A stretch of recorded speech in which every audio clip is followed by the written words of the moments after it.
The first day of the UN General Assembly in New York was quite predictably marked by boiling over of tension between Iran and Israel. Iranian President Mahmoud Ahmadinejad used his speech at the gathering to denounce Israel's alleged nuclear stockpiles and its occupation of Palestine. The Iranian president's address to leaders and ministers from over 100 countries prompted Israel's ambassador to walk out.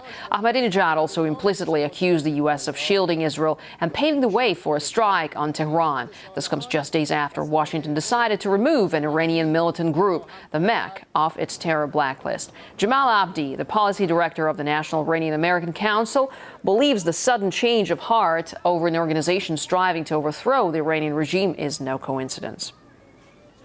U.S. officials went, public. They went to NBC and said, MEK is working with Mossad to conduct assassinations inside of Iran.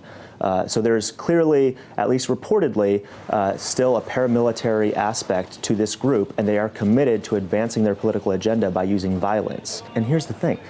If these guys could pressure their way off the terrorist list, if they could pour millions of dollars into the top lobbying firms in the United States and basically manufacture this campaign to achieve their political agenda here, imagine what they're going to do now that the MEK is off the list and you have all this money that we don't know where it's coming from is swirling around, and the next push is we need war with Iran. There can be no mistake that this campaign was a campaign to make war more likely. This was part of the push for war.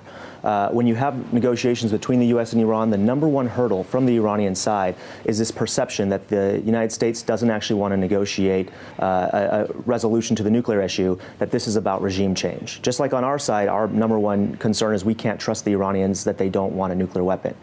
This adds fuel to the fire inside of Iran that this is really about regime change, and the United States is not going to accept any kind of diplomatic resolution.